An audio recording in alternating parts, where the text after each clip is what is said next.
Hello everyone, Minute Plus Meditation here. Brand new month, October the 1st, and it's the feast of Saint Teresa of Lisieux, of the child Jesus. Remember, she made very well known what's called the little way, to become a saint by paying attention to the little things of each day, but doing them with lots of love. Okay, so we continue with the book of Job. Job opened his mouth and cursed the day of his birth. He said, let the day perish in which I was born, and the night that said, a man-child is conceived. Why did I not die at birth? Come forth from the womb and expire. So Job is basically opening his heart. He's being sincere.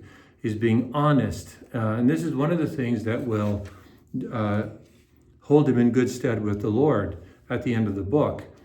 Is that he's not dishonest. He doesn't hold it in and say, well, this is, I guess, just, a good thing, and, I guess I just have to accept this. No, this sucks. This is awful. Well, if this is my life, why am I born? What is there why? There's nothing wrong with asking the question, why? But his why is not one of rebellion. And that's the key. His why is one of a desire to know, to understand.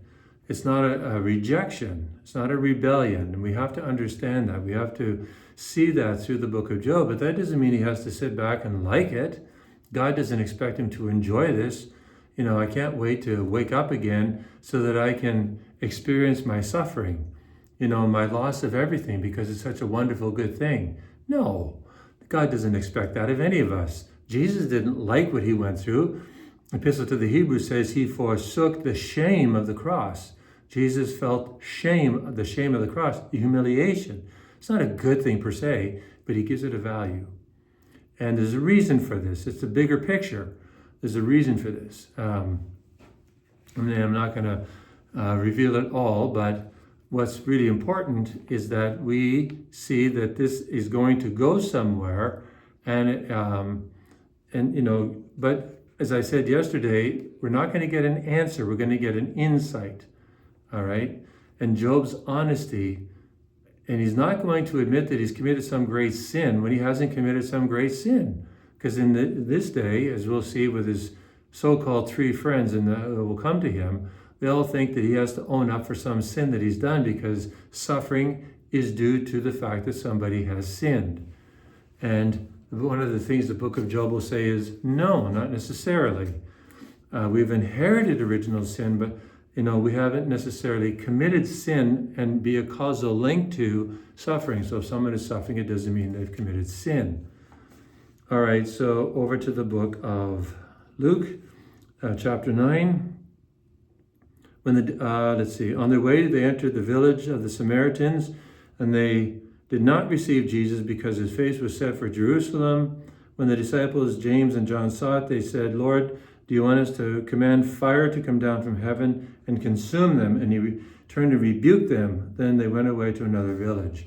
James and John, the sons of thunder, right? So, they're indignant that these Samaritans have the gall to turn away from Jesus.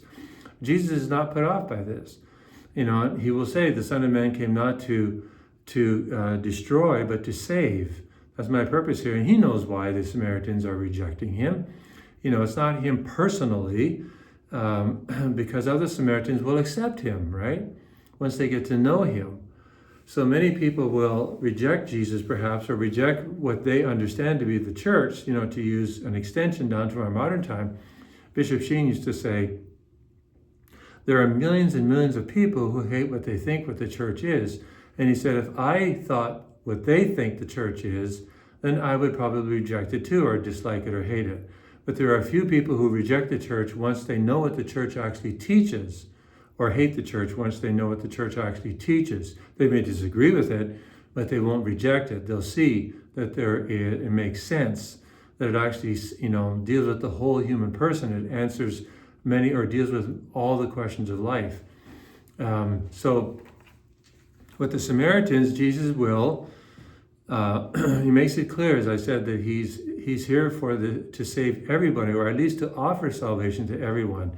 And he will make an inroads with at least some of the Samaritan people. as it starts with John chapter 4. It's recorded there, the woman at the well who is a Samaritan. And not only a Samaritan, but a Samaritan woman. So, there are times when we may be indignant because somebody's rejected us, and maybe it's personal, maybe it's not. What we have to do is continue praying for that person, realize God wants everyone to be saved. He wants even our enemies or the enemies who hate us, generally speaking, want to wipe us out.